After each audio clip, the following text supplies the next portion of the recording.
আসসালামু আলাইকুম রহমতুল্লাহি ওয়া বারাকাতুহু। আপনারা কি কখনো ভেবে দেখেছেন কেন বর্তমান সময়ে জাতির যারা আদর্শ সন্তান হওয়ার কথা ছিল, যাদের হাঁটা চলা চালচলন দেখে একসময় আমাদের ঈমান বাড়তো, তারা কেন আজ ধীরে ধীরে গোমরাহির দিকে ধাবিত হচ্ছে? কেনই বা তারা ধীরে ধীরে আদর্শ সন্তান হওয়ার পরিবর্তে কুসন্তানে পরিণত হচ্ছে? আশা করি আপনারা বুঝতে পেরেছেন আমি কাদেরকে ইঙ্গিত করতেছি। আমার এই ইঙ্গিতটা হলো মাদ্রাসার শিক্ষার্থীদেরকে নিয়ে। অর্থাৎ তাদের হাঁটা চলা, তাদের চালচলন একসময় আমাদের ঈমানকে বাড়িয়ে তুলতো। তাদেরকে দেখেই আমাদের মনে হতো আমাদের সন্তান সন্ততি এদেরকে মাদ্রাসায় পড়াশোনা করানো উচিত। কিন্তু বর্তমান সময়ে মাদ্রাসার শিক্ষার্থীদেরকে দেখলে মানুষের মনোভাব এরকম তৈরি হচ্ছে যে আমি আমার ছেলে মেয়েকে মাদ্রাসায় পড়াই নেই, ভালোই করেছি, যদি পড়াইতাম তাহলে তারাও এদের মতো এরকম খারাপ হতো। অর্থাৎ তারাও মাদ্রাসায় পড়াশোনা করে কোরআন হাদিস জানার পরও তারা আপনার বিভিন্ন ছবি দেখতো, নাটক, আরো বিভিন্ন যে সমস্ত হারাম জিনিস আছে সেগুলোর মধ্যে লিপ্ত হয়ে যেত। অর্থাৎ সাধারণ মানুষের প্রশ্ন হলো এরকম যে তারা তো কোরআনুল কারীম, হাদিস, ফিকাহ, ইলমে মানতিক আরো বিভিন্ন বিদ্যা সম্পর্কে জানা সত্ত্বেও তারা কেন এরকম গুনাহের মধ্যে লিপ্ত হচ্ছে? কিন্তু আদৌ আপনি কি কখনো ভেবে দেখেছেন তাদের এই গুনাহের মধ্যে লিপ্ত হওয়ার কারণ, অথবা তাদের কেন আজ ও অধঃপতন? উত্তর হবে না। আমরা কখনোই এটা ভেবে দেখি না কেন তারা ছিল জাতির আদর্শ সন্তান, তাদেরকে দেখে আমাদের ঈমান বৃদ্ধি পেত। আমরা চাইতাম আমাদের সন্তান সন্ততিও মাদ্রাসায় পড়ে আলেম হোক, হাফেজ হোক। কিন্তু তারা কেন হঠাৎ করে ঝরে পড়লো? অর্থাৎ তাদের কেন আজ আমরা দেখতে পাচ্ছি ইউটিউবে, ফেসবুকে, ইনস্টাগ্রামে, কেন আমরা আজ তাদেরকে টিকটকার হিসেবে দেখতে পাচ্ছি যে মেয়েরা বোরকা পরে আজ টিকটকার করতেছে? এমন অনেক মা বোন রয়েছে যারা ইউটিউবে এসে নিজের ফেস দেখিয়ে, নিজের ভয়েস দিয়ে ভিডিও বানিয়ে টাকা ইনকাম করতেছে। কেন তাদের এরকম অধঃপতন? আমরা কিন্তু কখনোই এটা খুঁজে বের করিনি। আমরা শুধুমাত্র এটাই দেখেছি যে তারা শুধুমাত্র টিকটকার হচ্ছে, মাদ্রাসায় পড়ার পরও সে সবকিছু জানতেছে, তারপর টিকটকার হচ্ছে, সে মুভির মধ্যে লিপ্ত হচ্ছে, সে নাটক দেখতেছে। একটা স্কুল কলেজের শিক্ষার্থী যে কয়টা নাটকের নাম না জানে, যে কয়টা ছবির নাম না জানে, তার থেকেও বেশি পরিমাণ, বিপুল পরিমাণ নাটক, ছবির নাম জানতেছে। এমনকি আমরা তো এটাও দেখতে পাচ্ছি যে বর্তমানে এমন অনেক শিক্ষার্থী রয়েছে যারা আপনার দেহ ব্যবসায়ীদের কাছে যাচ্ছে, তাদের আনাগোনা সেখানেই গড়ে উঠতেছে তাদের দিবানিশির একটা রুটিন। অর্থাৎ তারা সময় করে প্রতি সপ্তাহে বা প্রতি মাসে বা প্রতিদিন একটা নির্দিষ্ট সময় তারা তাদের সাথে গিয়ে একান্তভাবে সময় কাটাচ্ছে। কিন্তু তাদের এই অধঃপতনের কারণ কি আমরা কখনো খুঁজে দেখেছি? আমার এই কথাগুলোর মর্মার্থ বিশেষ করে যারা শরহে বেকা সানি পড়েছেন বা পড়তেছেন তাদের জন্য বোঝাটা একেবারে সহজ হবে। শরহে বেকা কিতাবের প্রথম একটা অধ্যায় রয়েছে, সেটা হলো নিকাহ, অর্থাৎ অধ্যায়ের নাম হলো বিবাহ। এই বিবাহ সম্পর্কে আলোচনা করার পূর্বেই আমাদের সমাজের বর্তমান কাঠামো, বর্তমান যে অবস্থা রয়েছে এগুলো সম্পর্কে হালকা পাতলা ওস্তাদেরা দিক নির্দেশনা দিয়েই আমাদেরকে এই কিতাবের যে প্রথম পাঠ রয়েছে এটা পড়ানো শুরু করে। তো ওইখানেই আমরা কিছুটা ধারণা পেয়ে থাকি। তারপরও আজকে যারা এই ভিডিওটা দেখতেছেন আশা করি তারা একেবারে বিস্তারিত জানতে পারবেন কেন মূলত এই সমস্যাটা হচ্ছে। মাদ্রাসার শিক্ষার্থীদের আজ এই অধঃপতনের অন্যতম কারণ হলো বিবাহ, এই নিকাহ। কেন নিকাহটা অন্যতম একটা কারণ? আসুন আমরা একটু ভেবেচিন্তে দেখি। মাদ্রাসার শিক্ষার্থীরা যখন আপনার মাদ্রাসার পরিবেশে থাকে তখন তাদের সাথে কোনো গায়রে মাহরাম কোনো সম্পর্ক থাকে না। অর্থাৎ তারা কোনো মেয়েকে দেখতে পায় না 24 ঘন্টার মধ্যে। তারা সারাদিন শুধুমাত্র কোরআনুল কারীম, হাদিস, ফিক, ইলমুল ফিক এবং এ জাতীয় আরো যে সমস্ত বিদ্যা রয়েছে যেগুলো আমাদেরকে কোরআনুল কারীম এবং হাদিস বোঝার ক্ষেত্রে সহায়তা করে, সেগুলো নিয়ে তারা সর্বদা চর্চা করতে থাকে। এজন্যই যখন তারা বালেগ হয়ে যায় তখন তাদের একটা যে শাহওয়াত আছে এটা জেগে ওঠে। তখন তাদের মনে হয় যে তাদের একজন সাথী হলে ভালো হতো। তখন তারা জানে, তারা হাদিস জানে যেহেতু, যে রোজা রাখা তার জন্য আবশ্যক যদি তার সক্ষমতা না থাকে। এই কারণে সে কি করে? রোজা রাখা শুরু করে। একসময় সে রোজা রাখতে শুরু করে, একসময় দেখা যায় যে সে 2 বছর 3 বছর ধৈর্য ধারণ করতেছে। কিন্তু দেখা যায় যে তার একটা সময় 10 থেকে 12 বছর ফ্যামিলির কারণে বা পড়াশোনার সিলেবাসের কারণে তাকে ধৈর্য ধারণ করতে হয়। তখন এটা এক পর্যায়ে তার পক্ষে অসম্ভব হয়ে যায়। তখন সে কি করে? এই যে বন্ধু বান্ধব থাকে কিছু খারাপ, তারা এসে বলেন, দেখ নতুন একটা ছবি বের হয়েছে, দেখ নতুন একটা নাটক বের হয়েছে, দেখ নতুন একটা গান বের হয়েছে, চল একটু ঘুরে আসি। এইভাবে কি করে? তারা ধীরে ধীরে তাদের চরিত্রকে ধ্বংস করে দেয়। তারা ধীরে ধীরে নাটকের প্রতি, রিলসের প্রতি আসক্ত হয়ে যায়। এই আসক্ত হওয়ার কারণে ধীরে ধীরে তাদের যে শাহওয়াত ছিল সেটা একেবারে ধ্বংস হয়ে যায়। তখন তারা আর কি করে না, 30 বছর কি 40, 50, 60 বছর বয়সেও যে বলে না দরকার নেই ঝামেলা, এখন আমি প্রতিষ্ঠিত হয়নি, একটু দাঁড়াই আমি, সে দাঁড়াইতে দাঁড়াইতে একেবারে দাঁড়ানোর মতোই দাঁড়িয়ে যায়। তা এক পর্যায়ে কি হয়, তারা তারা যে পড়লো, যে নিকাহ সম্পর্কে যে বিষয়গুলো যে পড়লো, আল্লাহর যে আয়াতগুলো আছে, রাসূলের যে হাদিসগুলো আছে, সেগুলো তো সব পড়লো সে।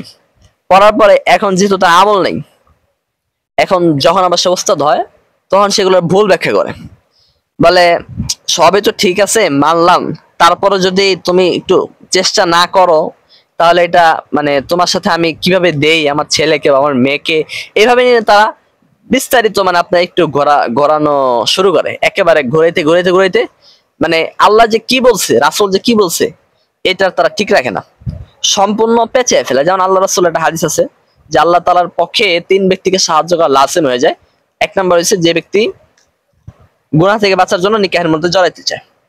এখন এই হাদিসটা যখন হুজুর এসে পড়ায়, তখন পড়ানোর সময় যদি কেউ জিজ্ঞাসা করে হুজুর আপনার মেয়েও তো বড় হয়েছে, তাহলে মাদ্রাসাতে কত আদর্শ ছেলে আছে, আপনার মেয়েটাকে দেন, তখন সে বলে না না, আরে হাদিসের অনেক ব্যাখ্যা আছে, বিশ্লেষণ আছে, এটা বুঝো না তোমরা, এখন আর একটু যাও উপরে যাও তারপরে বুঝবা। আবার যখন কুরআনুল কারীমের আয়াত আছে যে বিবাহ সম্পর্কে যখন আসে, তখনও বলা হয় না এখানে একটু ব্যাখ্যা আছে, বিশ্লেষণ আছে, পরে সামনে, এখন না, বুঝবা।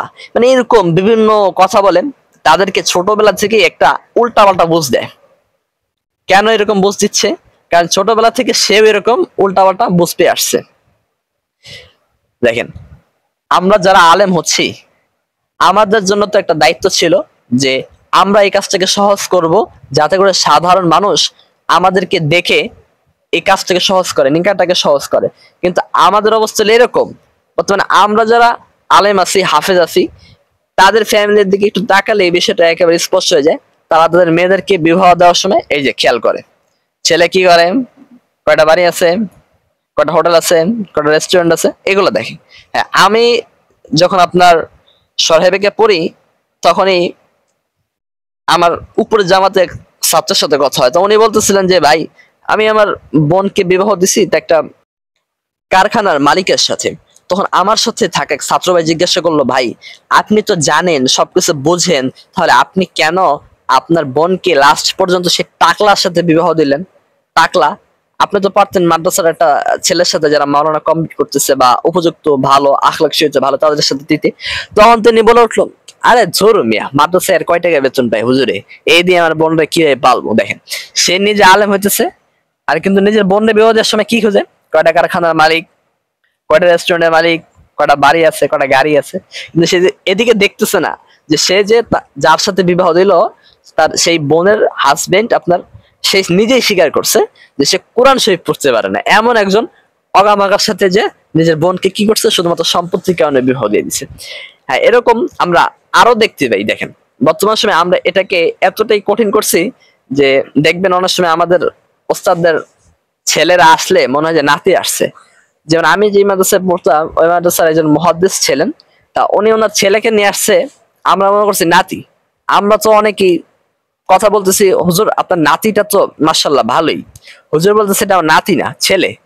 এই দেখুন, এটা কেন হচ্ছে? মূলত উনি ওনার বাবা মা থেকে এরকম দেরি করে দিছে, আর উনিও ছিল একটু পিসপা, না আমি থাকি একটু অন্যরকম, একটু সুফি, মানে এটার মধ্যে না জড়াইতে পারলে এই জন্য আমরা কেমন নিজেকে সুফি দাবি করি। এই চিন্তা চেতনা থেকে আমাদেরকে বের হতে হবে। তাই যে ছোটবেলা থেকেই ওই যে হুজুররা বলে, এখানে ব্যাখ্যা আছে, বড় ভাইরা বলে বিশ্লেষণ আছে, এইভাবে কি হয়, সে ছোটবেলা থেকেই বুঝে যে না বিষয়টা অনেক কঠিন, এইসব কথা আমার আগেও বড়রা বলছে, কোনো কাজ হয় নাই, আর আমি আর কি ছোট মানুষ, আমি আর এগুলা বইলে কি করব, থাক ওর চেয়ে আমি একটু ফেসবুক দেখি, রিলস দেখি, নাটক দেখি, কানে একটা ব্লুটুথ লাগে, সারা রাত দেখি না, ছবি নাটক দেখি, এমনি আমার শাহওয়াত দূর হয়ে যাবে।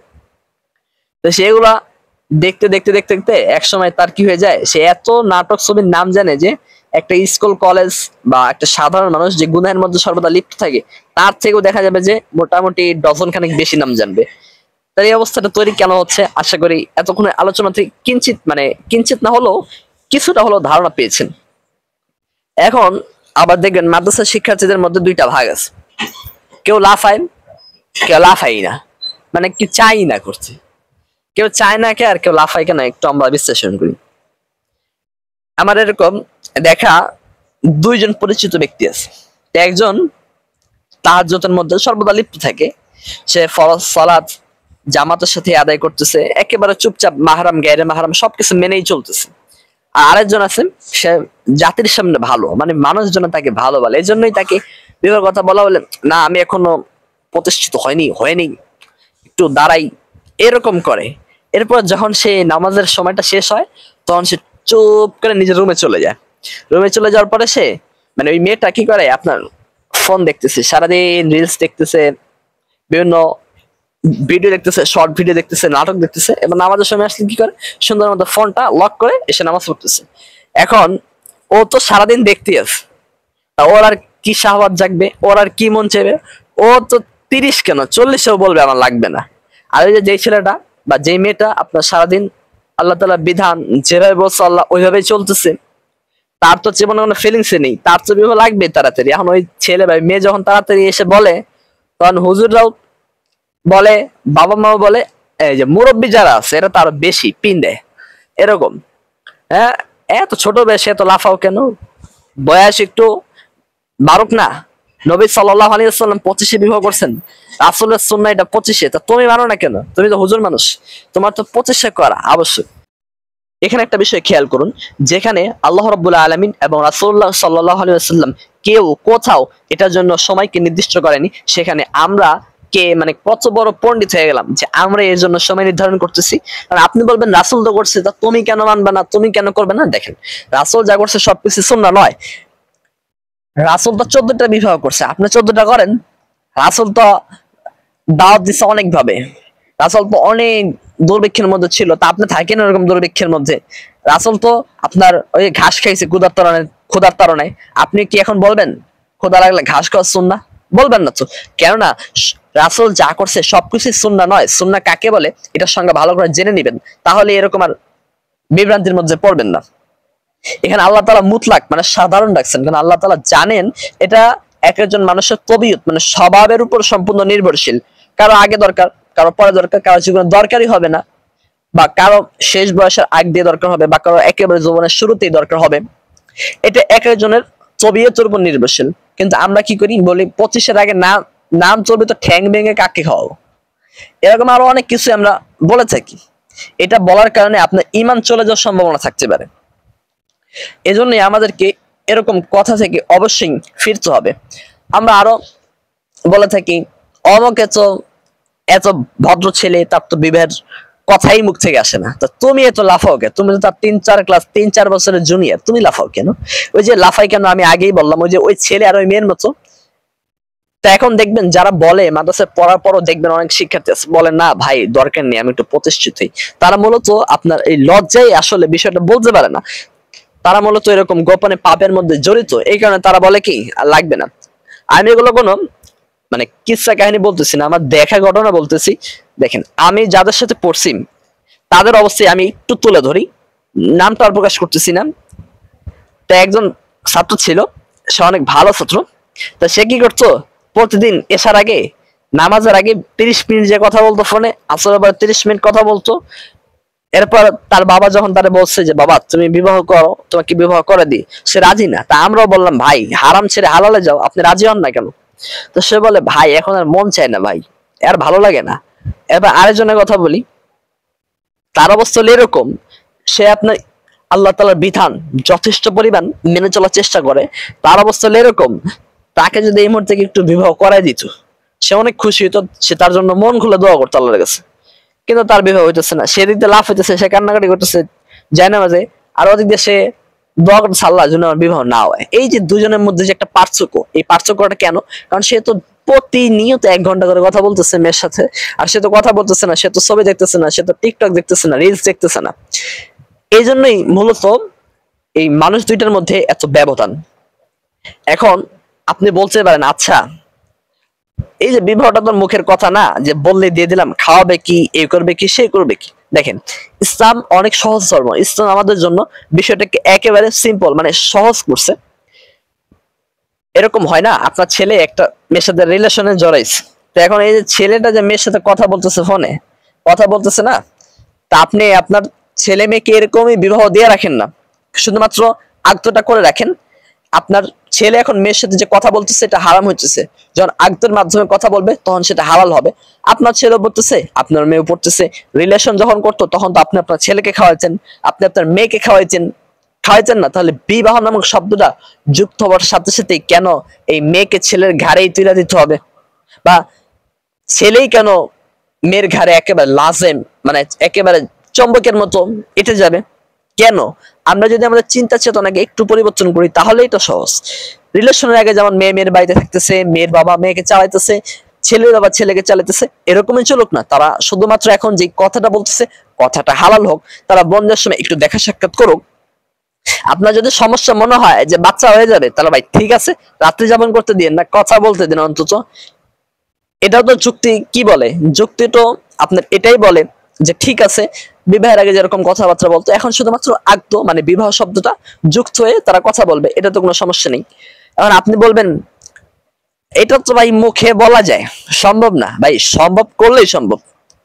এটা তো মানে বর্তমান সময়টা এতটাই করুন যা আমাদের যারা আলেম রয়েছে, হাফেজ, খতিব, মুয়াজ্জিন, ইমাম, তারা পর্যন্ত এই বিষয়ে কথা বলতে চায় না। কেন কথা বলতে চায় না? কারণ জানে সভাপতির নাতি আছে একটা বিবাহের বয়স্ক, এখন যদি এই বিষয়ে কথা বলি তাহলে সভাপতি যে আমার উপরে খেপা, এবার আমার কি হবো, চাকরি শেষ। মুহাদ্দিস সাহেবরা, মুফতি সাহেবরা বলে না কেন? কারণ জানে মুহতামিমের মেয়ে আছে, বললেই তো আমার চাকরি শেষ। তাহলে চাকরির ভয়ে আজ বলতেছে না, ইল্লা মাশাআল্লাহ দুই একজন বলে, কিন্তু এই দুই একজন বললে তো হবে না, বিপুল সংখ্যক মানুষের এই ব্যাপারে অগ্রসর হতে হবে। কখনো কি আপনি ভেবে দেখেছেন একটা মাদ্রাসা শিক্ষার্থী সে কেন পতিতালয়ে যাবে? তার না কোরআন হাদিস নিয়ে ঘাটাঘাটির কথা, সে কেন পতিতালয়ে যা মায়ের খায়? এরকম আমার দেখা কথা, দেখা একেবারে দলিল প্রমাণ সহ কথা, এরকম কথা না। আরো 4-5 বছর আগে এরকম একটা ঘটনা ঘটছে, এক মাদ্রাসা শিক্ষার্থী জওদান গেছে খাওয়া ক্লাস করতে, তার ধরে রেখে দিছে, বাইন্দা রেখে দিছে কাপড় চোপড় খুইলা। এগুলা কেন ঘটতেছে? এই যে মাদ্রাসা শিক্ষার্থীরা এরকম খারাপ কাজের মধ্যে কেন জড়িত হচ্ছে? আপনি তো দেখবেন এখন বর্তমান সময়ে দেখা যায় যে মাদ্রাসা শিক্ষার্থীরা মসজিদে বসে পর্ণ ছবি দেখতেছে। আজিব, মসজিদ যেখানে আমরা ফোন চালানোর টাকে অনেক ভয়াবহ একটা কাজ মনে করি, সেখানে সে পর্ণ দেখতেছে, তার মধ্যে থেকে ইমানটা ধীরে ধীরে চলে যেতেছে। তারপর আমরা কি বলি, বাবা ধৈর্য যখন ধরছো, আর বেশি না, আর 5টা বছর, আর 7টা বছর, দাওরাটা ফারাও, ইফতারটা শেষ করো। ইফতার ঠিক আছে আন্টি বা আঙ্কেল, ইফতার শেষ হবে, কিন্তু আপনার ছেলেও শেষ হয়ে যাবে ইফতারের সাথে সাথে, আপনার ছেলে মেয়েও এটা শেষ। আপনি যদি চেষ্টা করছেন ঠিকই এরকম ছেলে মেয়ে পাইছেন। অনেক বাবা মা তো এরকম আছে, ছেলে মেয়ে একটা প্রস্তাব দিলে বা কেউ একটা প্রস্তাব দিলে নাকচ করে দেয়। আমার এক বন্ধু আছে, তার এরকম মানে স্বপ্নদোষ হইতে হইতে হইতে হইতে তার মাজা একেবারে মনে করেন ক্যালসিয়ামটা ছিল সব ক্ষয়, সে এখন দাঁড়াইতে পারে না, বসতে পারে না, মাত্র বয়স 18-19, এখনই সে মাজা নিয়ে দাঁড়াইতে পারে না, বসতে পারে না, সারাদিন শুয়ে শুয়ে ক্লাস করা লাগে। তো তার যখন বাড়ি থেকে একটা প্রস্তাব আসলো বিবাহ করার, তখন তার মা বলে না না না, ছেলেকে এখন বিবাহ দেওয়া যাবে না, ছেলের পড়াশোনায় অনেক ব্যাঘাত ঘটবে। ছেলে উনি আসছেন না, ছেলের পড়াশোনায় ব্যাঘাত ঘটবে, এদিকে যখন ছেলে যায় এটার আর খেয়াল নেই। আচ্ছা দেখেন, আপনার ছেলেটা যখন এই যে রিলেশনের মধ্যে প্রতিদিন 1-1.5 ঘন্টা করে সময় নষ্ট করতেছে এবং গুনাহের মধ্যে জড়াইতেছেন এবং খুব লুকোচুরি করে কথা বলতেছে, যখন আপনার ছেলের একটা হালাল বউ থাকবে, তখন আপনার ছেলেকে আরেকজনের দিকে তাকাবে, আরেকজনের দিকে তাকাবে, বা তখন কি তার লুকোচুরি করে কথা বলতে হবে? তার কি বিভিন্ন টেনশন নিতে হয় মাথায়? তখন তার মন চাইলেও সে চিন্তা করে আমার তো আহলিয়া আছে বাসায়, আমি কেন তাকাবো আরেকজন মহিলার দিকে? এখন যারা মাদ্রাসায় পড়েন তাদেরকে একটা কথা বলি, দেখবেন মাদ্রাসার শিক্ষার্থীরা, মানে বর্তমান সময়কার মাদ্রাসার শিক্ষার্থীরা যখন আসরের পরে মাগরিবের সময় আসে, মাগরিবের পড়াশোনা শুরু হওয়ার 15-20 মিনিট তারা কি আলোচনা করে, আজকে মামা গেছিলাম দেখলাম অসাম সেই, এরকম হাবে যাবে আর অনেক মানে খারাপ খারাপ কথা বলে, যেগুলো একজন তালিবুল ইলমের মুখ থেকে কখনোই বের হওয়া সমীচীন ছিল না, কিন্তু বর্তমান সময় বের হচ্ছে। এই একটাই কারণ, আমাদের ওস্তাদরা আমাদের কি করতেছে জানেন? এখন বলেন নসিহত করে দমে রাখো, যৌবন এই সেই হেফাজত করতে হবে, আমরা মানি সবকিছু ঠিক, কিন্তু আমাদের তো সঠিকভাবে এই স্থানটা প্রয়োগ করার একটা ক্ষেত্র লাগবে। এই ক্ষেত্র তো কেউ তৈরি করে দিচ্ছে না, বরং আমাদেরকে ক্ষেত্র থেকে দূরে সরানোর চেষ্টা করা হচ্ছে। আমি একটা মাদ্রাসায় পড়তাম, ওই মাদ্রাসার মুহতামিম ছিলেন যিনি, উনি আপনার সবসময় সারা বছর শুধুমাত্র বিবাহের ওয়াজ, ছাত্ররা তোমরা বিবাহ করো, বয়স হয়েছে বিবাহ করো, বিবাহের মধ্যে জড়াও। এখন যে ওনার মেয়ের বয়স মোটামুটি 20-এ আসলো, এখন আর হুজুর বিবাহের ওয়াজ করে না। এখন হুজুর কিসের ওয়াজ করে জানেন? এখন 12 মাস হুজুর নবী সাল্লাল্লাহু আলাইহি ওয়াসাল্লাম জিহাদ করেছেন, নবী সাল্লাল্লাহু আলাইহি ওয়াসাল্লাম ধৈর্য ধারণ করেছেন, কাজে আমাদেরকে ধৈর্য ধারণ করতে হবে। আমাদেরকে মন অনেক কিছু চাইবে, করা যাবে না। এখন ওনার মেয়ে যেহেতু বড় হয়েছে, এখন ওয়াজ পাল্টে গেছে। তা আমরাও এরকম ওয়াজ ময়দানে বলি বিবাহ দেন, বিবাহ সহজ করেন, এই করেন সেই করেন, কিন্তু আমরা নিজেরাই আমল নাই। আমরা নিজেরাই এখন এতটা এতটা পরিবর্তন হয়ে গিয়েছে যে আল্লাহ তাআলা এবং রাসূল সাল্লাল্লাহু আলাইহি ওয়াসাল্লাম হাদিসের মধ্যে কি বলেছে সেটাকে আমরা ধীরে ধীরে ভুলেই যাচ্ছি। একেবারে মনে করুন আমরা তোয়াক্কাই করছি না যে আল্লাহ তাআলা যে বিবাহের কথা বলছে, এটা কোনো চিন্তা চেতনাই আমাদের মধ্যে নেই। এখন আপনি বলতে পারেন কত কত বড় বড় মুফতি মুহাদ্দিসকে দেখলাম, তারা কত দেরি করে বিবাহ করলো, তারা তো এখন কত সুখী শান্তিতে আছে। দেখেন, আমার মনেও প্রথমে এই বিষয়টা জাগ্রত হয়েছে। তখন আমি ছোটবেলা থেকেই, মানে একটু ছোটবেলা মানে হলো যখন আমি বালেগ হই, তখন থেকে আমার একটু আকাঙ্ক্ষা যে আসলে এই বিষয়টাকে আল্লাহ বললেন এরকম, রাসূল বললেন এরকম, তা আমাদের সমাজে এত কঠিন কেন? এই বিষয়টা নিয়ে আমি অনেক আগে থেকেই একটু লেখালেখি, একটু পড়াশোনা করা শুরু করি।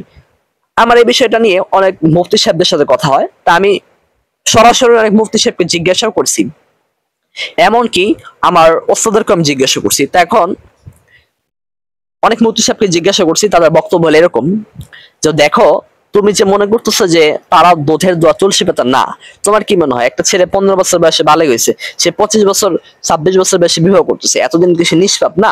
সেও গুনাহের মধ্যে জড়িত, সে গোপনে গুনাহ করতেছে। তুমি জিজ্ঞাসা করছো আমাকে, এই কারণে আমি তোমাকে বলতেছি, তারা লজ্জায়, সমাজের মানুষ কি বলবে এই লজ্জায় তারা এটাকে গোপন রাখে। তারা বাবা মা কি বলবে, বাবা মা বলবে এত ছোট বয়সে বিবাহের জন্য লাফিতেছে, এই কারণে সে কি করে চুপ করে ঠান্ডা মাথায় বসে বসে গুনাহ করতে থাকে। আমি একজন মুফতি সাহেবকে জিজ্ঞাসা করছি, যিনি আমার ওস্তাদ, হুজুর আমরা তো বিবাহ সম্পর্কে এত কিছু বলি, কিন্তু আমাদের ওলামা ইকরামের অবদান কোথায়?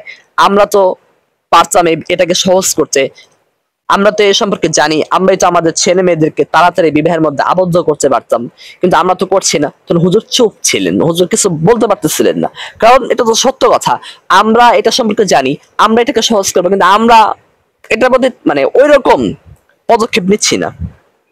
আমরা আরো ঘুরে ঘুরে চিন্তা করি। চিনবেন আমার মানে একটা কথা না বললে নাই, আমার এক ওস্তাদ ছিলেন, ওনার একটা ছেলে ছিল, উনি মাওলানা শেষ করছে, আদব শেষ, ইফতা পড়তেছে। তো একদিন আমি আসতেছি মাদ্রাসা রাস্তায় দিয়ে, মাদ্রাসায় যাব, তখন আমি দেখতে পাইলাম যে একটা মেয়ে, আপনার বর্তমান সময়কার মেয়েরা যেরকম থাকে, মানে একেবারে ধরুন পোশাক মানে এমন ভাবে পড়ছে যে তার দেহ দেখা যাচ্ছে, পাশে আরেকটা ছেলে মানে তার বন্ধু, মাঝখানে মেয়েটা, এরপর এই মেয়ের ডান পাশে হলো, মেয়ের বাম পাশে হলো আমার ওই হুজুরের ছেলে। নামাজের সময় হচ্ছে, আমি নামাজ পাবো না, আমি দৌড়ে দৌড়ে যাচ্ছি, আর সে তখন নামাজ না পড়ে সুন্দর মতো মেয়ের সাথে কথা বলতে বলতে বলতে বলতে যাচ্ছে। দেখেন, এরকম হলো আমাদের সময়কার অবস্থা। তারপরও হুজুরের বক্তব্য কি, না ছেলে এখনো ছোট, নিজের পায়ে দাঁড়ায় নেই, আরো যাক 5 বছর 7 বছর পড়াই, বিদেশে নিয়ে অনেক পড়াশোনা করে, এরপরে আমি ওকে বিবাহ দিই। আচ্ছা ভাই, এই পড়াশোনার কি লাভ? এরকম কোরআন হাদিস পড়ে কি লাভ? যে কোরআন হাদিসের পড়া তোমার ইমান আমল কেন ধ্বংসের দিকে নিয়ে যায়। বর্তমান সময়কার মাদ্রাসার শিক্ষার্থীরা দেখবেন পড়তে চায় না মাদ্রাসায়। কেন পড়তে চায় না? কারণ মাদ্রাসায় যদি আমি পড়ি, আমার শরীরে লাগবে লেবাস, মানে জুব্বা লাগবে, পাঞ্জাবি লাগবে, মাথায় লাগবে টুপি, এরপর আমার যে চাহিদা আছে, আমাকে যেই হক দেওয়ার কথা, এগুলো আমার বাবা মা দিবে না। কাজে যদি আমি এটা পড়ে, আমার জীবন তেজপাতা। কেন এটা বলা দরকার ছিল? এটা তো বলা সমীচীন না, বরং বলা তো সমীচীন এটা ছিল যে আমি মাদ্রাসায় পড়বো, এটাই পড়লে আমি আমার ইমান আমল হেফাজত করতে পারবো। কিন্তু বর্তমান সময়কার শিক্ষার্থীদের অবস্থা এরকম। আমার অনেক ছাত্র ভাই আছে এরকম, যারা মাওলানা পড়ছে ঠিকই, কিন্তু তারা শুধুমাত্র একটাই কারণে পড়ে নেই, কারণ তারা যেভাবে পড়তেছে এভাবে যদি পড়তে থাকে, তাহলে তাদের পড়াশোনা শেষ করতে মোটামুটি 4-5 বছর লেগে যাবে, মানে ওই সময়কার কথা বলতেছি। এখন তারা বলতেছে ভাই আমার পক্ষে গুনাহ থেকে বাঁচা সম্ভব হচ্ছে না। এখন আমি যদি মাওলানা শেষ করতে যাই তাহলে দেখা যাবে আমি মাওলানা শেষ করবো ঠিকই, কিন্তু আমি আল্লাহ তাআলার একেবারে চির নাফরমান বান্দা হয়ে যাব। আমার যদি অবস্থা মৃত্যু হয়ে যায় আমি নিশ্চিত জাহান্নামে চলে যাব। এই কারণে তারা কি করলো, মাদ্রাসা থেকে পড়াশোনা বাদ দিয়ে তার হেফজখানায় পড়ানো শুরু করলো। দেখেন, যদি তার বাবা মা তাকে বিবাহ দিত বা এরকম একটা তাকে সান্ত্বনা যদি দিত, তাও তো সে একটা মানে আশা নিয়ে এসে পড়াশোনা করতো, কিন্তু দেয় নাই। যখন সে চাকরিতে ঢুকলো তখন সাথে সাথে 2-3 মাসের মধ্যে তার নিকাহ কমপ্লিট, বাচ্চা কাচ্চা বাপ। তাহলে এই যে দেখুন, 2-3 মাস আগে ছেলে বুঝতো না, আর এখন 2-3 মাস পরে চাকরি পাওয়ার দ্বারাই ছেলে মেয়ে সব বুঝে গেছে। মানে বাবা মা, শিক্ষক শিক্ষিকা, আমাদের আশেপাশে যারা থাকে সবাই এখন কেমন টাকা টাকা টাকা টাকা টাকা নাই, কিছু নেই। মানে বর্তমান সময়ে আমরা এখন চাই না আদর্শ সন্তান সন্ততি, চাই না আদর্শ ছেলে মেয়ে, চাই না। আমরা সকলে এখন চাই কেমন জানেন, সবাই টাকা চাই। মানে আমাদের অবস্থা হলো এরকম, যারা মেয়ে বা মেয়ের বাবা তারা চায় আমার জামাই, আমার হাজবেন্ড হবে এরকম, সে দিনদার, মোহাম্মদ সাল্লাল্লাহু আলাইহি ওয়াসাল্লামের মতো আদর্শ, আবার বিল গেটসের মতো ধনী হবে।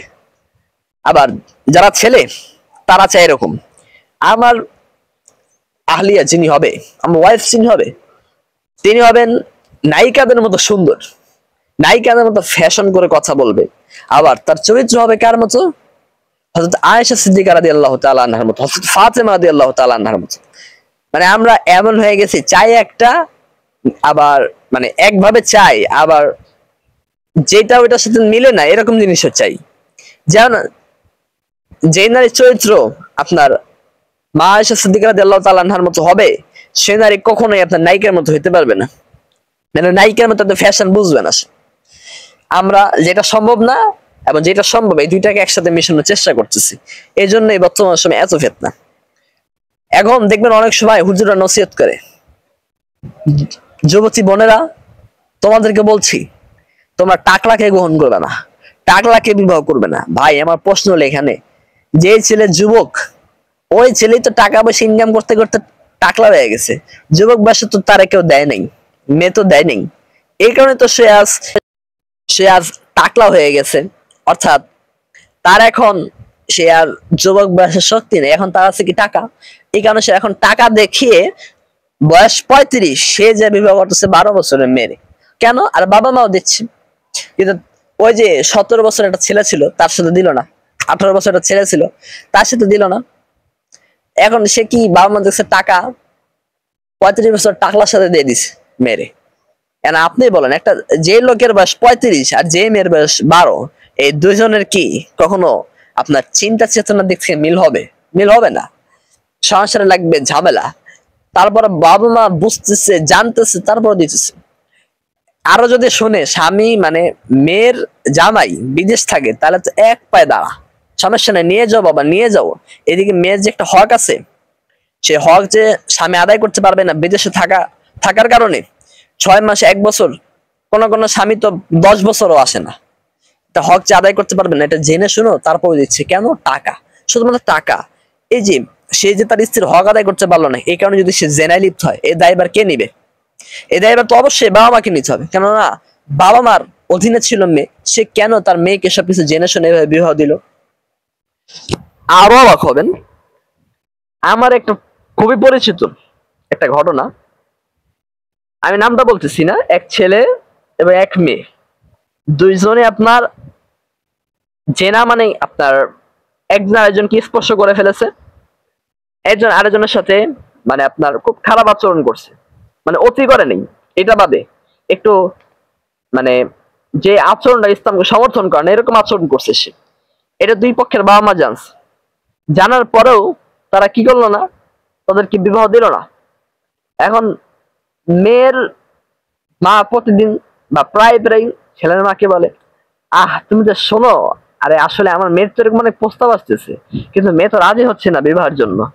আর সে মেয়ের মানে ছেলের মাটাও কেমন দেখেন, সে এসে বলে, এই তুমি কি শুনছো তোমার অমক বোনের, তোমার অমক ভাতিজি, তোমার অমক খালা, অমক কাজিনের বিবাহ হচ্ছে, অমক তারিখে বিবাহের অনুষ্ঠান। দেখেন সে কতটা গাধা। তার তো এখানে এসে নীরবতা পালন করার দরকার ছিল। মানে একটা ক্ষুধার্ত গরুর সামনে যদি বলি, দেখ ওই যে খাবার দিতেছে, তাকে যদি আমরা খাবারের লোভ দেখাই তখন তো সে এমনিতেই রাগান্বিত হবে। তো এই বিষয়টা না উনি আর বোঝার চেষ্টাই করে না, উনি এসে বারবার একই ডায়লগ দেয়, অমাকের এটা হইতেছে তমাকের এটা হইতেছে। কিন্তু উনি তো সবকিছু জানেন, ওনার তো এখানে নীরবতা পালন করার দরকার ছিল, কিন্তু উনি নীরবতা পালন করতেছেন না। আর ওই মেয়ের মাও কেমন, আল্লাহ হেদায়েত দিক, উনিও বলতেছে যে আরে আমার মেয়ের তো প্রপোজাল আসতেই আছে আসতেই আছে রে বাবা। মানে সুন্দরীর একেবারে কি বলবে, একেবারে সুন্দরীর উচ্চ লেভেলে পৌঁছে গেছে, এজন্য আপনার মেয়ের প্রপোজাল আসতেই আছে।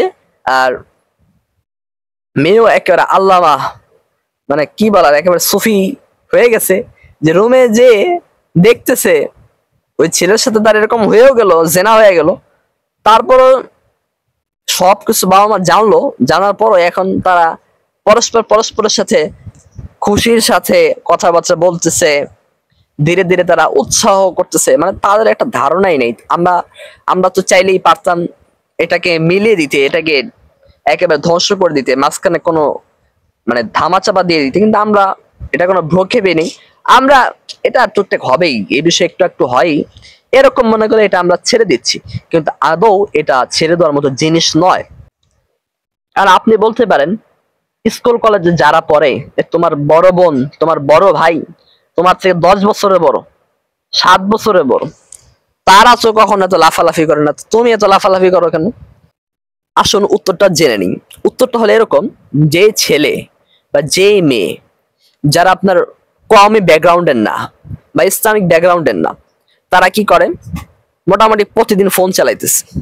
দ্বিতীয়ত তারা না চাইলেও মেয়েদের চেহারা দেখা লাগতেছে ইউনিভার্সিটিতে গেলে, কলেজে গেলে।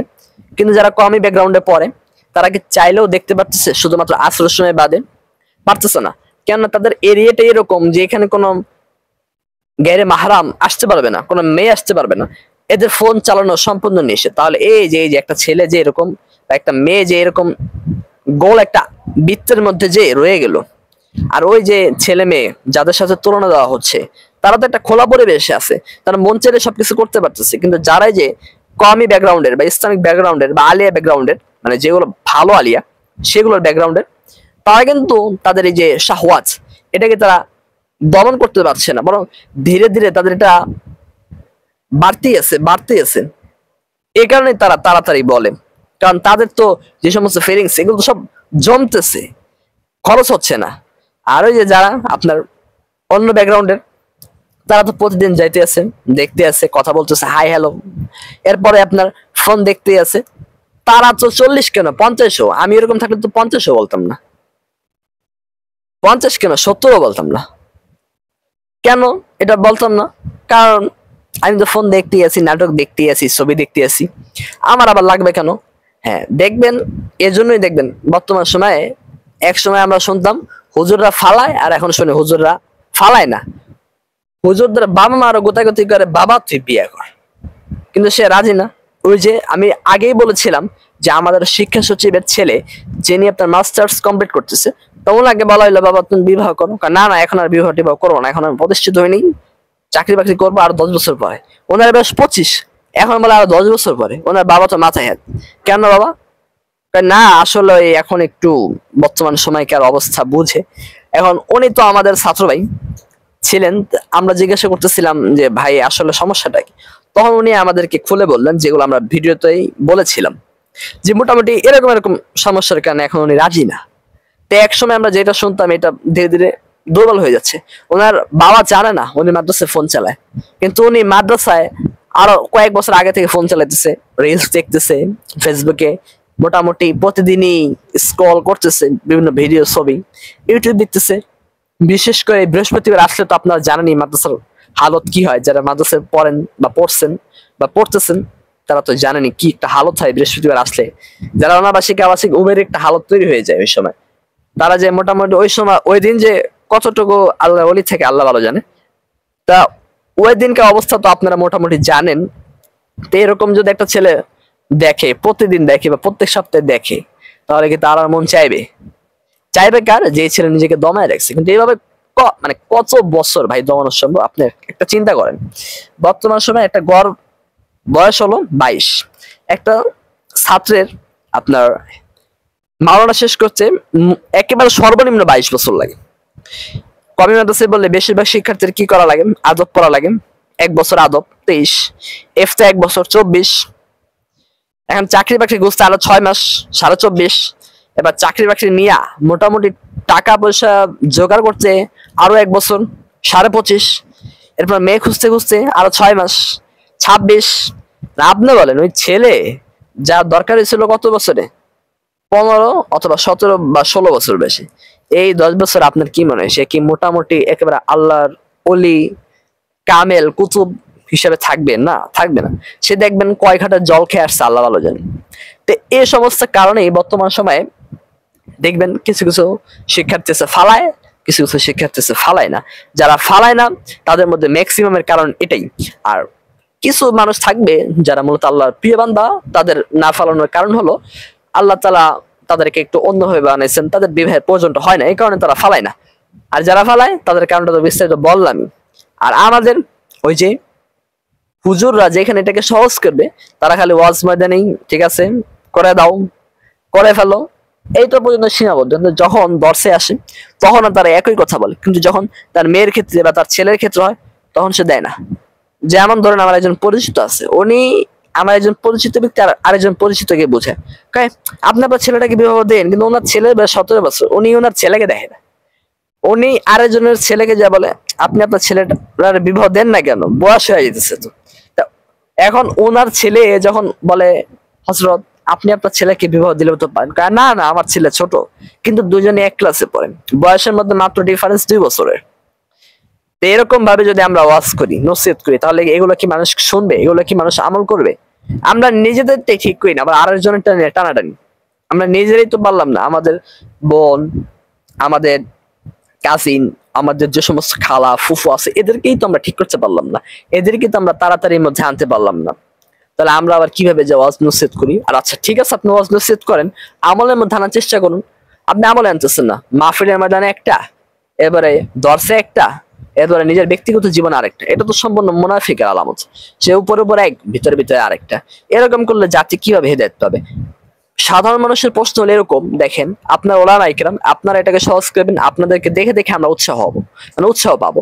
এখন আপনারা এটাকে এত কঠিন করতেছেন, আপনাদের ছেলে মেয়েদের বিবাহের ক্ষেত্রে 4 লাখ 5 লাখ মোহর ধরেন, তাহলে আমরা তো 10 লাখ ধরবো, এটা স্বাভাবিক বিষয়। দেখেন কতটা কঠিন হয়ে গেছে। বিবাহ করতে গেলে খাওয়াবে কি, চাকরি করবে কি, কি কি আছে, কত কি কত কত কি। রিলেশন করবেন কোনো সমস্যা নেই, ফেসবুক 3-4 দিন চালাবেন, একটা এমনি জোগাড় হয়ে যাবে, কোনো ব্যাপার না। আপনার পতিতলায় চলে যাবেন 200-300 টাকার মধ্যে, 500-1000-এর মধ্যে আপনার চাহিদা শেষ। এবার আপনি মোটামুটি ফেসবুক দেখবেন, নাটক দেখবেন, ছবি দেখবেন, এমনি আপনার স্বভাব মিটে গেছে। তাই এত হারামের মধ্যে লিপ্ত হওয়ার সুযোগ থাকাকালীন হালালটাকে তো আরো সহজ করার দরকার ছিল হারামের থেকে, কিন্তু আমরা হালালটাকে আরো কঠিন বানাইতেছি, হারামটাকে সহজ করতেছি। তো এখন এই জন্যই আপনার যুবক যুবতীরা চিন্তা করে হালাল অনেক কঠিন, ভাই এত কঠিনের মধ্যে যাবে কি? একটা নাটক দেখি, একটা ছবি দেখি, একটা পর্ন ভিডিও দেখি, বা একটা আমি দেহ ব্যবসায়ীদের কাছে চলে যাই, বা বিভিন্ন খারাপ কাজের মধ্যে আমি জড়িত হয়ে যাই, তাহলেই তো সবকিছু সমাধান হয়ে যায়। দেখেন যেখানে আল্লাহ তাআলা এটাকে সহজ করার জন্য কত সুন্দরভাবে কোরআনুল কারীমের মধ্যে ইরশাদ করছেন, এগুলো জানেন আপনারা সবাই, এজন্য আয়াতগুলো বলতেছি না। হাদিসের মধ্যে আল্লাহ বলছেন, মানে রাসূলের কথা তো আল্লাহর কথা, এই কারণে বললাম, আল্লাহ বলছেন যে ওই ব্যক্তিকে ধনী বানায় দেওয়া, সচ্ছল বানায় দেওয়া আমার জিম্মাদারি, যে গুনাহ থেকে বাঁচার জন্য নিকাহ করতে চায়। আমরা সব মানি, কিন্তু এটা মানি না। মানে কোরআনে সব আয়াত মানি, খালি এই একটা আয়াত মানি না। আর এই সব হাদিস মানি, শুধুমাত্র এই একটা হাদিস মানি না। আমরা মুখে মুখে বলে আল্লাহ খাওয়ায় আল্লাহ পালে, তারপরও তো ভাই চেষ্টা, মানে আসলে চাকরি, আসলে মানে ব্যবসা, মানে কিন্তু আসলে তবে থাকবেই আমাদের কথার মধ্যে, মানে আমাদের কিনে কিনে, কিন্তু আবার একটা বয়ান করতে দাঁড়া করে দেন আল্লাহ খাওয়ায় আল্লাহ বলে, সব কিছু আল্লাহ, আল্লাহ না, আল্লাহ চাইলে হয়, না চাইলে হয়, সব মানে আল্লাহ না চাইলে কিছুই হয় না, আল্লাহ চাইলে সবই হয়।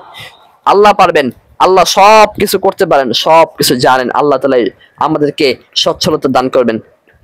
সব শুধুমাত্র মুখে মুখে। ওয়াজের ময়দানে গেলে কান্না, মানে কান্না করাতে করাতে একেবারে মানুষকে বেহুশ করে দেওয়া অবস্থা, কিন্তু নিজের ব্যক্তিগত জীবনে তার কোনো আমল নেই। এটা বর্তমান সময়ে আমাদের একটা ফ্যাশন হয়ে গেছে। আমরা ফ্যাশন মানে এরকমই বুঝি, হারামটাকে সহজ, হালালটাকে কঠিন। আপনি একটা বিশ্বাস হয় না, আজকে বাসায় একবার খালি বলে দেখেন যে একটু বিবাহ করাই দেন, দেখবেন কি হয়, তুফান চলবে। আর যদি একটা মেয়ের সাথে কথা বলতেছেন, একটু ধরা গেছেন, থাপ পদে দাঁত ফেলাই দিবা বেয়াদব, এই বয়সে এগুলা, এতটুকুতেই সীমাবদ্ধ। কিন্তু আপনি খালি কথাটা বলে দেখেন না, দেখবেন মোটামুটি জীবনযাপন শেষ। এমনকি আমাদের মাদ্রাসা লেভেলে যে শহরে সানি আছে, এই কিতাবটা তো এর সম্পর্কে। আল্লাহর রহমতে এই কিতাবগুলো যারা পড়ান তারা কিসের আলোচনা? খালি এবারত, শেষ, এরকম খালি এবারত পড়ে, এর থেকে ভালো না। কোনো ইশকাল করার জায়গা নেই, ইশকাল করলেই বিভিন্ন কথা, হ্যাঁ এত ইশকাল কি, বড় হইলে বুঝবা, উপরে উঠো বুঝবা, পাইকে গেছো, এই সেই দর্শে কিতাব বুঝবো আমরা, এইটার ক্ষেত্রে প্রশ্ন করলে এরকম আচরণ আমাদের সাথে হচ্ছে। কেন হচ্ছে? কারণ এটা তারা ভালো করেই জানে। কারণ এখানে যদি আমাকে সে কোনো প্রশ্ন করে, আমি নিশ্চিত উত্তর দিতে পারবো না, আমি এখানে পাকড়াও হব, কারণ আমার তো এখানে আমল নেই। দেখেন, আমরা বলি মোহর সহজ করো, মোহর সহজ করো। রাসূলের যুগে দেখেন, রাসূল তো আমাদের আদর্শ, রাসূলকে তো আমরা আদর্শ হিসেবে মানি। রাসূলুল্লাহ সাল্লাল্লাহু আলাইহি ওয়াসাল্লাম তার কন্যা ফাতিমা রাদিয়াল্লাহু তাআলা আনহাকে আলী রাদিয়াল্লাহু তাআলা আনহুর কাছে যখন তুলে দিয়েছিলেন, তখন আলী রাদিয়াল্লাহু তাআলা আনহুর কি ছিল?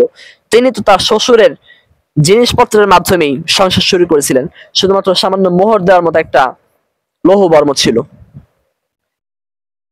এত কিছু আমরা জানি, রাসূলের এই হাদিস জানি, তারপর আমরা কি করি? হ্যাঁ, আমার মেয়ে কি চেহারা কালা, 10 লাখের নিচে মোহরই হবে না, 5 লাখের নিচে মোহরই হবে না, দিলাম না বিয়ে, খাওয়াইলাম আমি সারা জীবন, সমস্যা নেই। তারপর তোমার মতো এরকম ভিখারি কাছে বিবাহ দিব না, 5 লাখ 10 লাখ। আমাদের একটা ঘটনা শোনাই, আমরা যখন হাদিসের কিতাব পড়ি ওস্তাদের কাছে, তা ওস্তাদ প্রতিদিনই কান্না করে দিতেন হাদিসের, মানে এত কষ্ট রাসূল করছেন। তো ঘটনাক্রমে আসলে যে উপরে উপরে একটা চেহারা, ভিতরে আরেকটা চেহারা দেখালে এটা বেশি দিন টিকে থাকে না। একদিন হঠাৎ করেই ওনার একটা ফোন আসে, তা উনি ফোনের মধ্যে কথা বলতেছিলেন ওনার একটা আত্মীয়ের বিবাহ নিয়ে। তা উনি ঘটনাক্রমে আর মানে ব্যালেন্স রাখতে পারেনি যে উনি আমাদের সামনে কোন চেহারায় থাকে। উনি বলতেছিলেন মোহর হবে 4.5 লাখ। কিসের 50,000, কিসের 20,000 মোহর? মোহরে ফাতেমি হবে। উনি মোহরে ফাতেমিকে একেবারে লাজিম বানায় নিছে। আচ্ছা ভাই দেখেন, ওই সময় রাসূলুল্লাহ সাল্লাল্লাহু আলাইহি ওয়াসাল্লাম আলী রাদিয়াল্লাহু তাআলা আনহুর কাছে যা ছিল সেটাকে মোহর ধরেছে। এখন ওই সময়কার অনুযায়ী এখন আমাদের বাংলাদেশের টাকা হিসাব করলে দেখা যাবে যে অনেক টাকা দাঁড়ায়। রাসূল কিন্তু তার মেয়েকে যার সাথে বিবাহ দিয়েছিলেন তার উপর অনেক টাকা মোহর ধার্য করেননি, ওরা স্বামী যতটুকু দিতে পারবে ততটুকু ধার্য করেছিলেন। কিন্তু এখন কি করেন? মোহরে ফাতেমি ধরবো। এখন ওই জামানার টাকা এই জামানার টাকার মধ্যে তো অনেক বেশ কম হয়ে গেছে। কারণ ওই জামানায় যেরকম টাকার মূল্য ছিল এখনকার সময় এত টাকার মূল্য না, মানে এখন টাকার মূল্য ধীরে ধীরে কমতেছে। এখন আমরা যদি হিসাব করে বলি মোহরে ফাতেমি দিব, রাসূল তার মেয়েকে মোহরে ফাতেমি দিছে, তাহলে তো এই সময় কে মোহরে ফাতেমি তো 4 লাখ টাকা, 4 লাখ টাকা দিয়ে বিবাহ করবে কে? কে বিবাহ করবে? আরো যদি আপনার ছাত্র হয় একই বিবাহ করবেন। আচ্ছা, এখন আমরা এটা মেনে নিলাম, কোন রকম হয়ে গেল, বিবাহ শুধু হয়ে গেল। আচ্ছা, এখন আপনি বলেন কোন ছেলে যদি আপনার তার যখন শাহওয়াতের সময়, সে যদি তখনই আপনার বিবাহ না করতে পারে, এরপর যদি সে 40 বছর বয়সে বিবাহ করে, তাহলে সে কি আপনার মনে হয় এই গরিব ঘরের কালামের বিবাহ করবো? সে তো গরিব ঘরের কালামে না, তখন তো সে তো খুঁজবে বড় লোকের ডায়মন্ড সুন্দর মেয়ে, তখন তো সে বড় লোকের মেয়েকে চাইবে, তখন তো তার ব্যবহার পরিবর্তন হয়ে যাবে। কারণ বলবে আমার টাকা আছে, তোর 1 তালাক দিলাম 2 তালাক দিলাম, যা তুই চইলা, আমি আরেকটা বিবাহ করবো। আল্লাহ সব জানেন বুঝেন, এই কারণে সব সিস্টেম করে দিয়েছেন, কিন্তু আমরা মানুষ তো অতি চালাক, এই কারণে সবকিছুকে আমরা পরিবর্তন করার চিন্তায় থাকি। আল্লাহ যেভাবে বলছে ডানে আমরা যাই বামে, আল্লাহ বলছে বামে আমরা যাই ডানে। আল্লাহ সহজ করছে বিবাহ, আমরা আছি এনে কঠিন করার মধ্যে। খাওয়াইবে কি? মোহর কম ধরলে তালাক দিয়ে দিব। আচ্ছা, মোহর বেশি ধরলে যে তালাক দিবেন না, তালাক দিবেন না, এটার কোনো গ্যারান্টি আছে? মোহর কম ধরলে যে তালাক দিবে, বা আপনার ছাত্রবাসী বিবাহ দিলে পড়াশোনায় ব্যাঘাত ঘটবে, বা ফারেক হওয়ার পরে বিবাহ দিলে যে পড়াশোনায় ব্যাঘাত ঘটবে না, এরকম কোথাও কি লেখা আছে? নাই। বরং তো আমরা এটা দেখতে পাই, যুক্তি বলে এটা, বরং স্টুডেন্ট অবস্থায় এই নিকায়ের মধ্যে জড়ানোর দ্বারাই আপনার পড়াশোনায় ব্যাঘাত কম ঘটে।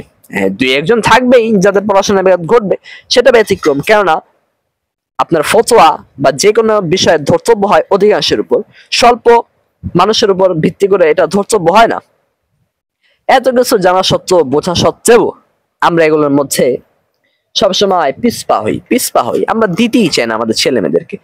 আচ্ছা, আমি বুঝি না, আপনিও তো এই ব্যবসা বার করছেন, তাহলে আপনি এত কিছু বোঝা সত্ত্বেও আপনার ছেলে মেয়ের সাথে আপনি কেন এরকম আচরণ করতেছেন? আপনার তো বোঝার দরকার ছিল এই বিষয়টা। যখন আপনি এরকম নসিহত করবেন, তখন আপনার বাবা উঠে বলবে, তুই কি তোর বোনকে দিবি একটা বেকার ছেলের কাছে? তখন আপনি বলবেন, অবশ্যই বেকার ছেলের কাছে দিব, যদি সে দিনদার হয়। তবে আমরা ইসলাম যেভাবে বলছে বিবাহ দিতে, আমরা ওইভাবে বিবাহ দিব। তখন দেখবেন ঠান্ডা পরিবেশ। এভাবে কিছু কৌশল জেনে রাখতে হবে। আবার দেখবেন অনেক সময় এরকম প্রশ্ন করে বসে, দেখছিলাম আমাকে মেরে তাড়াতাড়ি বিবাহ দিছে, কি হইলো দেওয়ার পরে? আমাকে ছেলেরা দেখছিলাম তাড়াতাড়ি বিবাহ দিছে, কি হয়েছে? কয়েকদিন পরে সংসার ভেঙে মারামারি হয়ে গেছে, তালাক হয়ে গেছে, ডিভোর্স হয়ে গেছে। দেখেন, এখানে উত্তর হলো, সে কিন্তু সম্পূর্ণ ইসলাম যেভাবে বলছে ওইভাবে দেয় নাই। কিছুটা ইসলাম মানছে, কিছুটা ইসলাম মানে নেই। এই কারণেই তার জীবন অধঃপতন ঘটছে। পুরোপুরি ইসলামিক ভাবে আপনি বিবাহ দেন, আশা করি আমরা গ্যারান্টির সাথে 100 ভাগের মধ্যে থেকে 100 ভাগই গ্যারান্টি দিয়ে বলছি, আপনি আল্লাহর উপর তাওয়াক্কুল করে ঈমান আমল হেফাজতের জন্য দিয়ে দিন, সমস্যা হবে না। আর আবার দেখবেন অনেক সময় এই প্রশ্ন, এই ছোট মেয়ে কি কাজ করবে বাড়িতে এসে, শ্বশুর বাড়ি এসে কি কাজ করবে? আচ্ছা, আল্লাহ কি বলছে বা রাসূল কি বলছে এখানে হাদিসের মধ্যে যে বিবাহ দিছে যে আপনার শ্বশুর বাড়ি যে ডেক্সি মারতে হবে? এই কারণে না। এখন আপনার এত ছোট বয়সে, শাহওয়াতের বয়সে কেন দেওয়া হচ্ছে? তাদের ঈমান আমল হেফাজতের জন্য দেওয়া হচ্ছে। তাদের মূলত আপনার বাড়িতে নিয়ে কাজ করানোর জন্য বিবাহ দেওয়া হচ্ছে না, তাদের শাহওয়াত হেফাজতের জন্য বিবাহ দেওয়া হচ্ছে। এই কারণে মূলত। কিন্তু আপনারা এটাকে বানিয়ে নিয়েছেন অন্য বিষয়। বিবাহের আগে আপনি খাওয়াতে পারতেছেন আপনার ছেলেকে, শুধুমাত্র একটা বিবাহ শব্দের নামটা লাগলেই মেয়েকে ছেলে নিতেই হবে ঘাড়ে, না হলে শেষ, কিচ্ছু হবে না। আবার এখন নতুন এরকমও শোনা যায়, বিবাহের পরে মেয়েরা নাকি বাবা মার ঘাড়ে বিষ তুল্য হয়েছে। তা আপনি কেমন বাবা মা? একটু বিবাহ শব্দ লাগতে লাগতে আপনার মেয়ে বিষ তুল্য হয়ে গেল, আপনার ছেলে বিষ তুল্য হয়ে গেল। আপনার তো বাবা মা দর পরিচয় মানে নামই মনে করিনি। বিবাহের 10 দিন আগে ছেলে আপনার কলেজের টুকরা, বিবাহের পরে আপনার সে বিষ তুল্য। এটা কেমন ফিকির, আল্লাহ মালুম। আমরা এত কিছু বোঝার পরেও আমরা ধীরে ধীরে এগুলো থেকে পিছপা হচ্ছি, এবং আমরা আমাদের সন্ততিদেরকে কিভাবে ধ্বংস করা যায়, কিভাবে বিপদের দিকে ঠেলে দেওয়া যায়, এই চিন্তা ফিকিরি করছি। দেখেন কিভাবে চিন্তা ফিকির করতেছি। আপনি আপনার ছেলে মেয়েকে মাদ্রাসায় পড়াইতেছেন, আপনার তো লাসেন আবশ্যক। আপনি আপনার ফ্যামিলির মধ্যে যারা বসবাস করে, যারা গায়রে মাহরাম এবং মাহরাম, এদের মধ্যে পর্দার ব্যবস্থা করবেন। কিন্তু না, আপনার ছেলে মেয়ে যখন মাদ্রাসা থেকে আসে, তখন আপনি এরকম পরিচয় করিয়ে দেন, এই যে এটা হলো তোমার ভাবি, এটা হলো তোমার ভাইয়ের শালি, এটা হলো তোমার বিআই, এটা তোমার বিআই। এইভাবে আমরা কি করি, আমাদের ছেলে মেয়েদেরকে পরিচয় করাই দিই।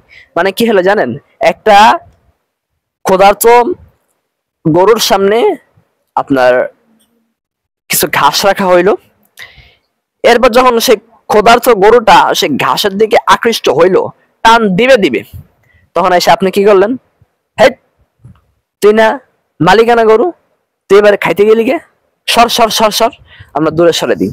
এখন কি আর এখান থেকে সরা সম্ভব? একেবারে নিকটবর্তী যখন চলে গেছে, তখন তো সম্ভব নয় সরানো। সরানোর কথা ছিল কখন? আগে। কিন্তু আমরা ঠেলে দিয়ে পরে আবার টানি, মানে নদীর মধ্যে ফালাই দিয়া কই পোশাক যেন না বেজে, অবস্থা হয়েছে এরকম। সরাসরি মাহরাম গায়রে মাহরাম একসাথে মিক্স করে দিয়ে বলি, রিলেশনের মধ্যে বাবা জড়ায়ও না, রিলেশনের মধ্যে মা যেও না। তুমি কিন্তু মাদ্রাসায় পড়তেছো, তুমি কিন্তু সব জানো, কোরআন হাদিস বুঝো। অবস্থা হলো এরকম। তা আপনি আগে কেন মিশাইলেন? আপনি আগে কেন পদ্মার ব্যবস্থাটা করলেন না? আপনার জন্য কি এটা আবশ্যক ছিল না? হ্যাঁ, ছেলে মেয়ের জন্য আবশ্যক ছিল, কিন্তু ছেলে মেয়ের তো এখন শাহওয়াতের বয়স। তারা তো আপনার এই বয়সে লাফালাফি করবে, আপনার তো কন্ট্রোল করার কথা ছিল, কিন্তু আপনি তো করলেন না। এটার জন্য কি আপনার জবাবদিহি করতে হবে না? আপনি নিজে পর্দা করতেছেন না, আপনি নিজে দেবরের সাথে ঘুরে বেড়াইতেছেন, কথা বলতেছেন, হাই হ্যালো করতেছেন, এবারে এদিকে চিন্তাও করেন আমার ছেলে আমার মেয়ে হবে যুগের আল্লামা, যুগের সবচেয়ে বড় বুজুর্গ বুজুর্গিনী। এটা কখনোই সম্ভব নয়। কারণ ছেলে মেয়ের সামনে সবচেয়ে বড় আদর্শ হলো তার পিতামাতা।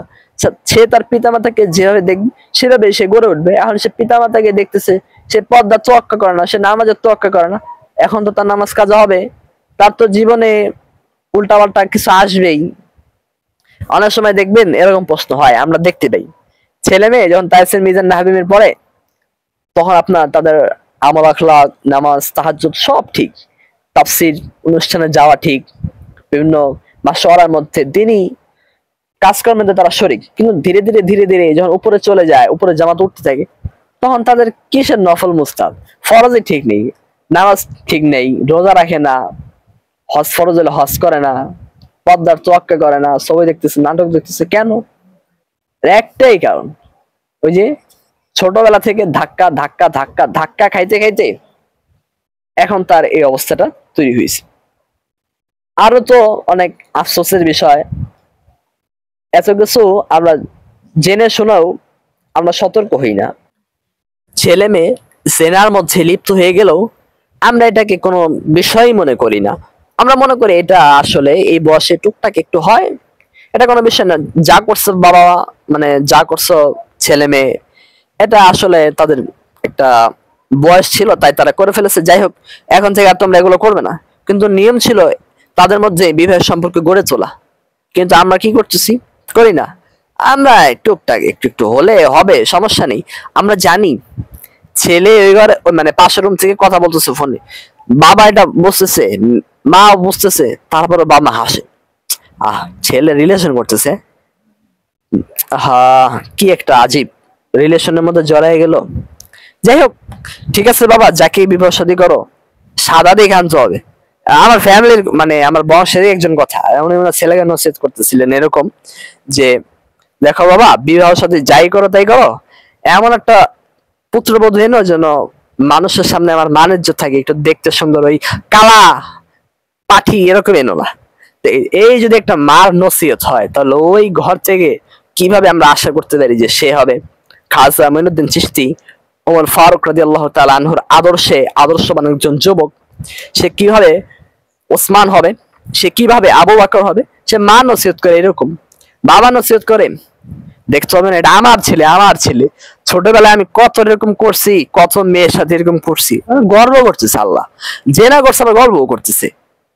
আর এরকম কত এরকম কথা বলে। এই কলেজে উঠছে তো নতুন নতুন, এরকম একটু হবেই। ছেলের চেহারা ভালো তো, মেয়ের চেহারা ভালো তো, এই কারণে খালি প্রপোজাল আসতেই থাকে। সে হেসে হেসে বলে, আমার মেয়ের প্রপোজাল আসতেই থাকে, আমার ছেলের প্রপোজাল আসতেই থাকে, কিন্তু বিবাহ দিচ্ছি না। মেয়ে বিবাহ করতে চায় না, চাইবে কি? বাটি তো খালি, চাইবে কি? যারা আপনার শহরে সানি পড়ছেন বা কুদরির শেষ দিক দিয়ে পড়ছেন, এদেরকে আর আমি খোলাসা বলতে পারতেছি না, যদি ভিডিওটা বাসায় শুট করা, এই কারণে আসলে সব শব্দ উচ্চারণ করা সম্ভব হচ্ছে না, বিভিন্ন রেফারেন্স দেওয়া সম্ভব হচ্ছে না। নাহলে একেবারে এবারত সহ পরে শোনাইতাম, একেবারে দলিল ভিত্তিক ভিডিও সহ শুনে দিতাম যে আসলে তাদের দেখুন একজন বাবা মার কি হওয়া দরকার ছিল, তারা কি হচ্ছে দিন দিন। যেখানে তারা নসিহত করবে উত্তম আদর্শের, সেখানে তারা নসিহত করে উল্টা পাল্টা। হ্যাঁ, কিছু বাবা আবার আছে একটু সুফি, তারা এরকম উত্তম আদর্শের নসিহত করে ঠিকই, কিন্তু যথাযথ স্থান দেয় না। নসিহত করে পর্দার, কিন্তু পর্দার ব্যবস্থা করে না। নসিহত করে সৎকার, সৎকার করবে, দান করবে, তারা দানের পরিবেশ তৈরি করে না। নসিহত করে তারা পর্দায় থাকবে, ঈমান আমল হেফাজত করবে, কিন্তু তারা ঈমান আমল হেফাজতের ক্ষেত্র তৈরি করে দিচ্ছে না। এটাই হলো তাদের ব্যর্থতা। এই কারণেই বর্তমান সময়ে আমরা দেখতে পাই মাদ্রাসার শিক্ষার্থীরা টিকটকার, মাদ্রাসার শিক্ষার্থীরা দেহ ব্যবসায়ীদের কাছে যাচ্ছে, মাদ্রাসার শিক্ষার্থীরা আজ সারা জাগতে জাগতে জাগতে মাজা নেই, কোমর নেই, চাপা বেরেক, সব বেরেক। কেন? ওই যে ছবি দেখবে, নাটক দেখবে, সব তো তারা দেখবেই।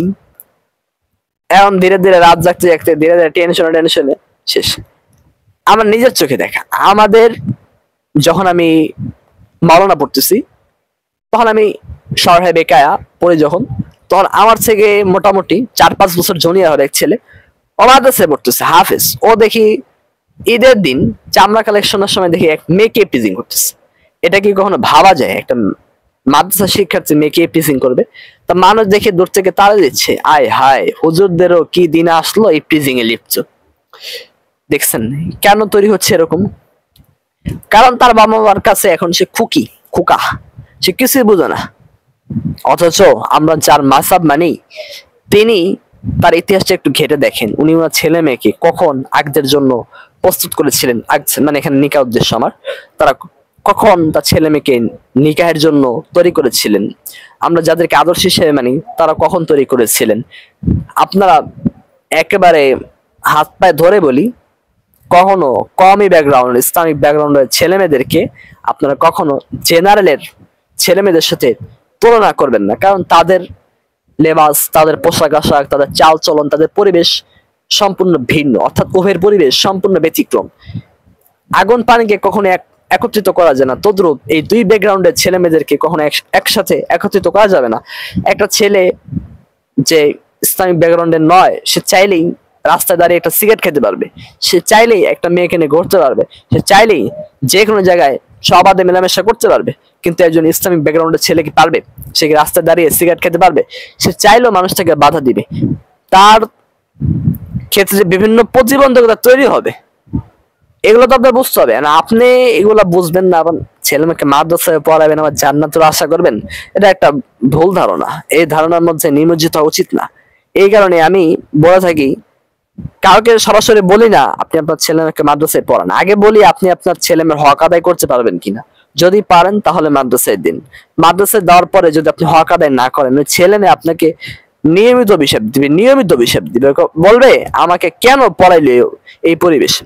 আচ্ছা, আপনি একটা কথা ভাবেন, যে ছেলে শহরে গিয়ে পড়তেছে বা ফজিলত পড়তেছে বা নেহাই, মানে যেটাকে জালালাইন বলে থেকে আমরা, এটাই পড়তেছে, এগুলো কোন জামাত?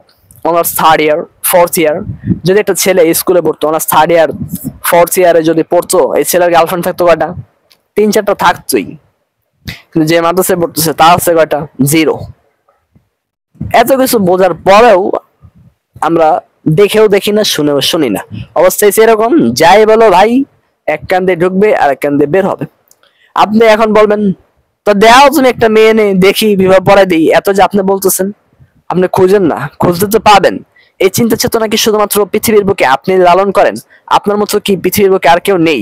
আপনি কি কখনো খোঁজ খবর নিয়েছেন? নেননি। আল্লাহ যেখানে বলতেছেন, বান্দা তুমি গুনাহ থেকে বাঁচার জন্য নিকাহের মধ্যে জড়াইতে চাও, আমি আল্লাহ ওয়াদা, আমি তোমাকে ধনী বানাবো, আমি তোমাকে সচ্ছলতা দান করব। আল্লাহর কথা বিশ্বাস হয় না? যেটাকে চোখে দেখি সেটাই বিশ্বাস করতেছি আমরা। তাহলে আপনি কি মুসলমান? আপনি তো মুসলমান না। আজকে থেকে তো আপনার মুসলমান হিসেবে পরিচয় দেওয়া মোটেও সমীচীন না। বেধর্মী হিসেবে পরিচয় দেওয়া আপনার জন্য আবশ্যক হয়ে যাবে, যদি আপনি এই আয়াতগুলো না মানেন, এই হাদিসগুলো না মানেন। মানে বিবাহ সম্পর্কে যে সমস্ত আয়াত হাদিস আছে, আমরা এত বড় বড় দিনে দায়ী হচ্ছি, বয়ান করতেছি, তারপর এগুলো কেন যেন আমাদের মধ্যে আমলে আসতেছে না। আমরা অনেক বড় বড় মুফতি হচ্ছি, মুহাদ্দিস হচ্ছি, কিন্তু আমরা আমল করতেছি না এগুলো। ধীরে ধীরে আমরা আমাদের ছেলে মেয়েদেরকে ওই যারা ইসলামিক ব্যাকগ্রাউন্ডে না তাদের মতো তৈরি করতেছি।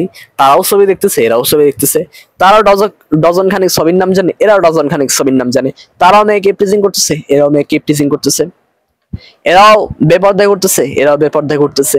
তাহলে ভাই, আমরা কিভাবে আম্বিয়া ইকরামের ওয়ারিস হতে পারবো যদি আমরা এবং ইসলাম ব্যাকগ্রাউন্ডের মধ্যে যারা নেই, উভয়ের চাল চলন চরিত্র যদি একরকম হয়ে যায়, তাহলে আমাদের এবং তাদের মধ্যে তফাৎ থাকলো কি? আর যে ব্যক্তি আপনার অবাধে চলাফেরা করতেছে এবং যে ব্যক্তি অবাধে চলাফেরা করতেছে না, দুইজনের যদি শাহওয়াত, দুইজনের যদি একই অবস্থা তৈরি হয়, তাহলে ভালো এবং মন্দের মধ্যে তো কোনো তফাৎ রইল না। আশা করি এতক্ষণ যাবত, প্রায় 1 ঘন্টা যাবত আমরা যেগুলো বললাম, আমি বোঝানোর চেষ্টা করছি কেন বর্তমান সময়কার মাদ্রাসার শিক্ষার্থী যারা আদর্শ সন্তান ছিল, যাদের চাল চলন দেখে আমাদের ইমান আমল বৃদ্ধি পেত, কেন আজ তারা ধীরে ধীরে ধ্বংস হচ্ছে, কেনই বা আজ ধীরে ধীরে মাদ্রাসার শিক্ষার্থীরা মাদ্রাসায় পড়া বাদ দিচ্ছে, কেনই বা মাদ্রাসার শিক্ষার্থীরা আপনার মাওলানা অর্ধেক সমাপ্ত করেই কেন রিজিকের সন্ধানে বের হয়ে পড়তেছে, কেন তারা ধীরে ধীরে ঝরে পড়তেছে, কেন তারা ইসলামিক শিক্ষা অর্জনে আগ্রহ প্রকাশ না করে অনাগ্রহ প্রকাশ করতেছে, কেন আজ আলেম সমাজের মুখ থেকে এরকম কথা বের হচ্ছে, মাদ্রাসায় বলে জীবনটাকে ধ্বংস করে দিলাম, কেন মাদ্রাসায় পড়লাম, কেনই বা বাবা মা আমাদেরকে মাদ্রাসায় পড়লো, তাদের কপালে ঝাড়ুর বাড়ি, কেনই বা এরকম তালাফুজ উচ্চারণ করতেছে, কেনই বা তারা আজ এরকম শব্দ চয়ন করতেছে, এগুলো সত্যি আমাদের ভাবা দরকার। এরা তো জাতির আদর্শ সন্তান, এরা যদি ধীরে ধীরে এলেম চর্চা বাদ দেয়, তাহলে তো একসময় মানুষ দিন থেকে বিমুখ হয়ে পড়ে যাবে, তারা দিন বুঝবে না, তারাও পশ্চিমাদের মতো হয়ে যাবে, অর্থাৎ আমাদের দেশের জনগণও পশ্চিমাদের মতো হয়ে যাবে যদি ধীরে ধীরে আমাদের সমাজের মাদ্রাসাগুলো বন্ধ হয়ে যায়। অথবা মাদ্রাসা রয়েছে ঠিকই, কিন্তু এখানে যারা পড়াশোনা করতেছে এরা আর সেই আগের মতো তালেবুল ইলম হচ্ছে না, তাহলে তো আমাদের জন্য বড়ই বিপদ সামনে আসতেছে। কাজে আসুন আমরা এটাকে সহজ করার চেষ্টা করি। আল্লাহ রাব্বুল আলামিন আমাদেরকে আমল করার তৌফিক দান করুক, আমিন। নাসরুম মিনাল্লাহি ওয়া ফাতহুন করিব। আসসালামু আলাইকুম ওয়া রাহমাতুল্লাহি ওয়া বারাকাতুহু।